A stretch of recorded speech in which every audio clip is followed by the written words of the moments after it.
born and bred in Halifax, and spent most of my adult life working in the nonprofit sector towards women and children leaving domestic violence.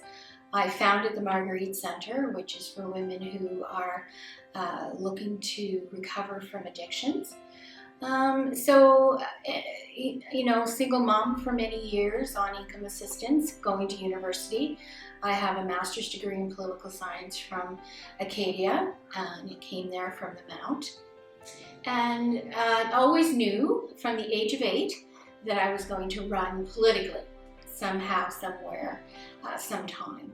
And it wasn't until I turned 50 on the campaign trail, but it wasn't until I was at that age that personally, professionally, and politically, it all came together for me. And I ran in Dartmouth North and got my first hate letter as a gay woman on the campaign trail, and turned that into a positive. It was picked up nationally, and it was eye-opening to me, because when you look at me, you don't automatically think lesbian. Whereas if you look at my wife, you think lesbian.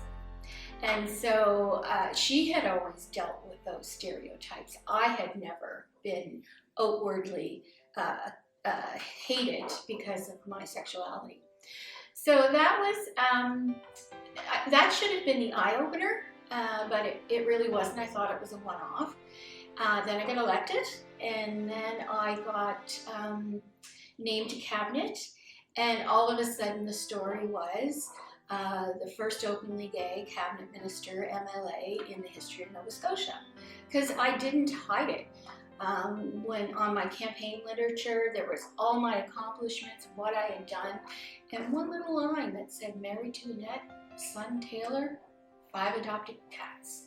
And that was it. You know, I wasn't running as a gay candidate. I was running as a woman who happened to be married to another woman. I was gay.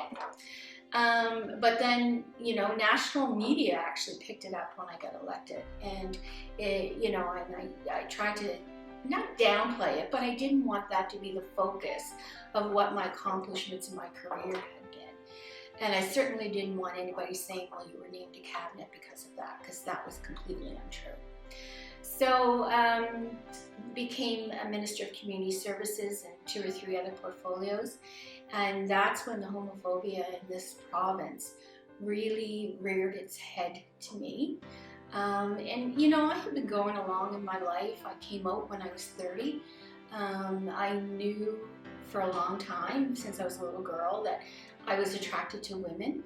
I just thought everybody was. And it wasn't until I had a failed marriage to a man that produced, thank God, my son, that I thought, you know, this isn't a route I'm going to go again. So, you know, I remember when I was 30, it was a big deal to me. I didn't tell my parents, and I remember the first time that I told my mom, and the first thing out of my mother's mouth, God love her, was, but you want to run for politics someday. And she thought that was going to cancel me out of that possibility. So, you know, I don't hide it. I go to the parades now. I don't march in them anymore. I used to. We marched in the parades in the 90s when it wasn't like so vogue as it is today. I don't have a rainbow bumper sticker on my car. I don't have any flags going off my balcony. I'll be married 12 years in November, and everybody knows I'm gay. My board, my co-workers, everyone. Like, it's my whole family. My parents unfortunately passed on, but it's just not an issue for me now in private life. It became an issue in political life.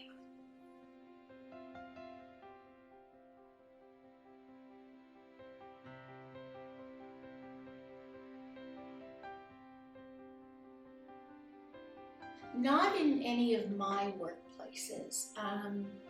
You know, I don't, I'm on the board for the Chamber of Commerce, and, you know, it's not in my LinkedIn, but I have how do I put this? I have a profile in Nova Scotia, so people know that I'm married to Annette. And so it's not something that I talk about, but I will say my spouse, my partner Annette, my wife, whatever, I mean, I will have those conversations just like anybody else is talking about their spouse. So it doesn't, look, I'm gonna be 57 years old in October. I'm done with this, right? It's just irrelevant to me. I have a granddaughter now who will be 2 next month. I want to make sure she grows up and knows that there's absolutely nothing unnatural about the fact that she has a Nana and a Nanette. My wife's name is Annette, so we call her Nanette. So it just is, you know, that's just, my son is 30 years old. He's a Red Seal welder in a very macho environment. He sees Annette as his stepmother. He'll say my 2 moms. Like it is second nature to him. It just doesn't matter. Interesting enough, the day after I got elected, he took himself off of social media because he knew I'd be a target. And he was right. So, yeah.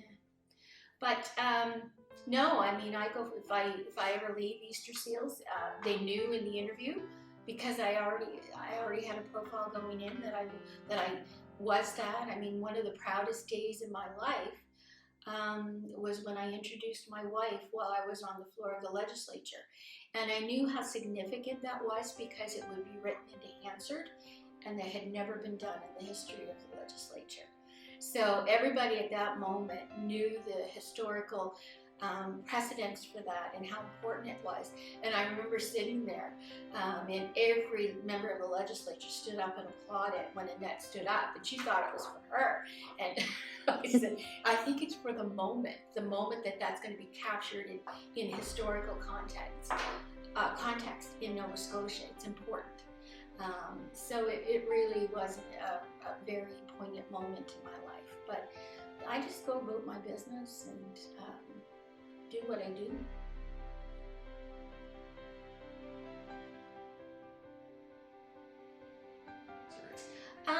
You know, I know there were gay MLAs and cabinet ministers before me, and each to their own in not being open about that. I have a personal opinion, and it's just mine, that if you're looking to seek public office, you have to be transparent in all aspects of your life. And if your sexuality is not part of that openness, you're starting off with a distrustful relationship. And I understand why people don't want to do that. I didn't make it, none of my campaign literature was rainbow. I mean, it just was a sentence in my campaign literature.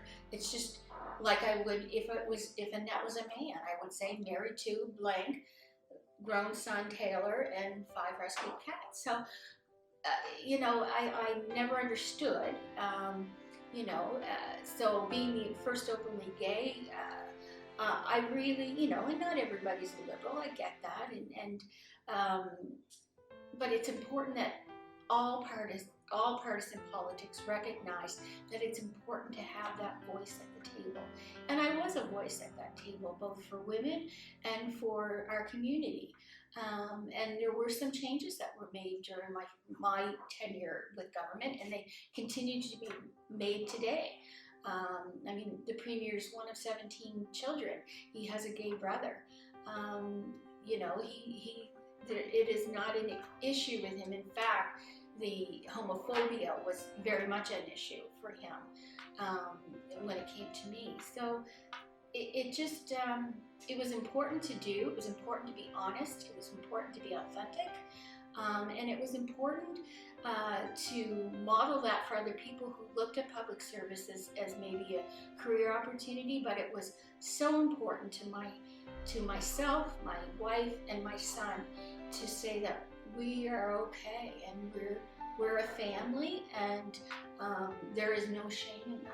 And so we made a decision. And I mean, my conversations, every person who puts their name on a ballot has a conversation with their family. This is going to get rough. Do you want to do this? Is it okay? You know, like all those conversations. Our conversation was a little different, especially with my wife, because she wasn't out to her family at that time. She comes from a very small town outside of Weymouth. Lots and lots of layers of homophobia.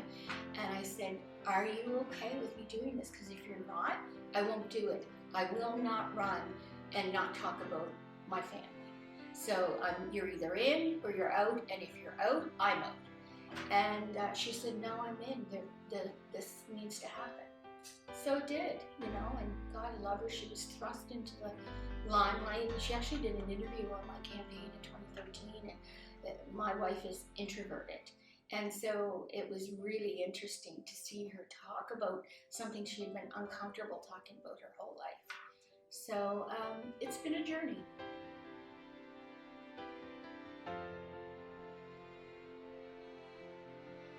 Positive mental health, and I mean, I've struggled with mental health. When I entered into my first relationship with a woman, I was at the Mount, and I actually, for the first time ever, accessed mental health services because I felt I was doing something wrong and I was hiding something from my parents. So it took me a while to work around that. And I've been very open about the eating disorder that I had 20 years ago that reared its head again during political life, but thankfully is under control now. So mental health for me means that all layers of your life are collaborating. So your personal, your spiritual, your health, your professional life are all leading in a way that is comfortable for you. And if it's not, you have enough trust in yourself to seek help. It's just about being well, being accepted, accepting yourself, and just making sure that you have the supports in place that you need to, you know, do well and to be healthy, both in mind and body. You know, and your sexual orientation is not an illness, but we're all socialized to always look at the different, and so you never want your children to be different. You never want, you don't want to be different, like you don't want to rock a tenuous boat anywhere, and that might affect you know, your place in your community or your place in the workplace. I look at the generations coming up behind me, and I can't believe I just said generations, because there are. Oh. And I just, I look at how they walk down the street and they can hold hands, and I'm like, oh, I love that. So open. So you know what? You don't have to accept me, but I accept myself, and that they just say screw it. You know, I've learned to hate the word tolerate. I don't like it. To me, it's like I'm less than, and you're doing me a favor, and I don't like that. So I always correct people. And I don't like the word lifestyle. Collecting art and traveling the world is a lifestyle. Being married to my spouse is not a lifestyle. It's just who we are.